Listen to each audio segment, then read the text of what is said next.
がここにいるうちの本物のスクールスポーツのために行こうぜベイビーバンこの国は気をつけて、現実になることがありますからね。The untouchable True School Sports Empire. And y'all know the rest, man. Now listen, this is my post-fight review for Kelvin Davis versus Nahir Albright, the co-main event to, what was supposed to be Keyshawn Davis versus De Los Santos. Now it's Abdullah Mason versus Jeremiah Nakatilio. But nonetheless, look, man, we got an upset. Nahir Albright comes in as the B-side, comes to Kelvin Davis's hometown, and he scores the biggest win of his career. Could quite possibly be the breakthrough performance of his career that leads him to getting bigger fights and getting his name more in the mix in the lightweight division. Nahir Albright wins a majority decision in a really interesting fight because I'll be honest here. Kelvin Davis, I know he's Keyshawn Davis's brother, but he is not of that caliber. In my opinion, I think objectively speaking, and there's not a slight on him, I think he's probably the lesser skilled of the three brothers, in my opinion. But I respect him for taking the fight because Albright was a very dangerous fight for him, considering Albright's experience, considering Albright's style, his know-how, who he's been in the ring with. I mean, he was just in the ring. Albright hadn't fought in. Nahir Albright hasn't been seen or heard of, and hasn't fought since October 2023 when he fought Keyshawn Davis. So he fought Keyshawn Davis and then he fought Kelvin Davis. He's the only fighter I know of that's fought a Davis brother back-to-back. So that shows you that Nahir Albright is willing to fight any and all comers, right? So respect to him. But I thought on paper it was a dangerous fight because I've seen Nahir Albright fight before. I saw him give Jermaine Ortiz a really good fight a couple years ago. I saw Michael Dutchover. When he beat him, he beat Michael Dutchover pretty easily. That he was a solid guy. He upset Carlos Balderas. Carlos Balderas, once highly touted prospect, beat him. And then people forget because I think people get lost in the sauce and caught up in the hype. He gave Keyshawn Davis a very good fight. In fact, Nahir Albright's fight against Keyshawn Davis is why I'm very confident Abdullah Mason would have beat up Keyshawn Davis if they ever fought. Because, he was doing a great job punching in between the shots and actually had Keyshawn hurt. So Nahir Albright, I'm saying all this, I'm setting the stage for you guys because Nahir Albright can really fight his ass off. And I knew it was going to be hard for Kelvin Davis. Now, fight was interesting. The fight was very interesting. I thought, both fighters early on landed some good shots. Both fighters doing a good job punching in between the guard. Kelvin, I thought had his moments in the fight where, he landed some big shots. But the thing with Kelvin is Kelvin is a very tall fighter. He's probably too tall to be fighting at 135 because, Kelvin's pushing what? He's like southpaw. He's pushing what? I'm going to say 5'10", maybe 5'8". What is he? 6'1". He's 6'1". All right. So I'm shortchanging him. He's like 6'1". He's really tall. He's really lanky. And, what I've always seen with Kelvin is that he doesn't fight always as a tall fighter. He pulls back in a straight line, which a lot of tall fighters do. But that's how you get hurt because you're right in line to get hit with a straight right hand, right? So I've always thought that Kelvin objectively was a guy that would struggle once he starts fighting more a higher IQ fighters. And sure enough, this is one of them. And I think, a loss don't define you.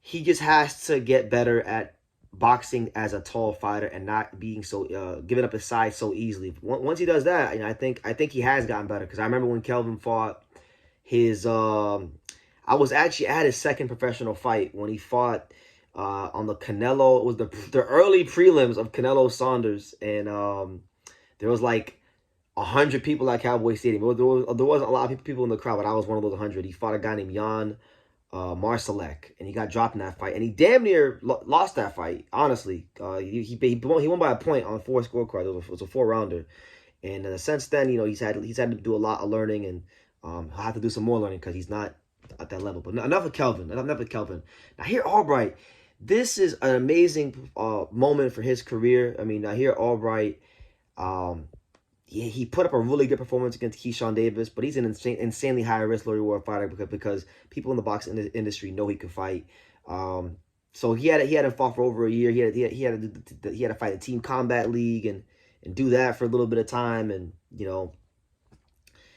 credit to him. Hopefully this opens up some doors for him in the lightweight division, for him to get some bigger fights, better fights, more important fights, because boxing's like that. Sometimes you get guys that can fight, but they don't have the right people. They don't have the right people behind them or enough investment behind them.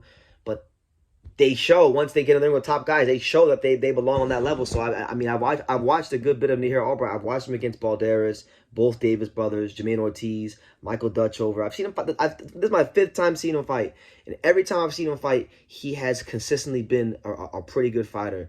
A guy that can counterpunch, a guy that can be rugged when he needs to be. He's one of those tough Philadelphia fighters. He actually did something tonight I've never seen in an actual fight. Kelvin had him tied up and towards the end of the 12th round, and he did a 180 spin move and then came back and then threw I can't remember if it was a left hook or a straight right hand, but he threw a punch off the 180 spin move in the clinch, and I was like, wow, okay, this guy is willing to do whatever it takes to win a fight, and I just hope that he can go ahead and get more opportunities, because he showed tonight taking the O of a guy that was somewhat touted by Top Rank, because Top Rank always gives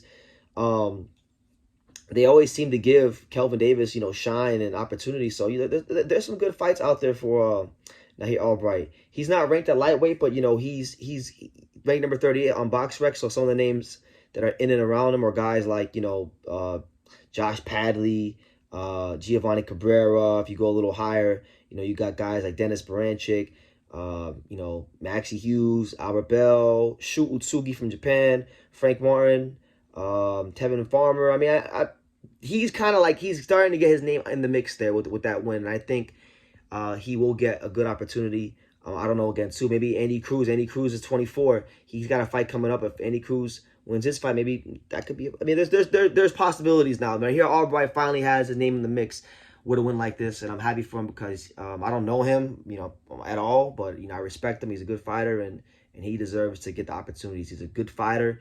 He fights tough competition, and he shows out. He performs, and I gotta respect the guy who shows up to the dance when the lights are bright and the cameras are on. So respect to one of the true warriors of boxing, Nahir Albright, and respect to Kelvin Davis.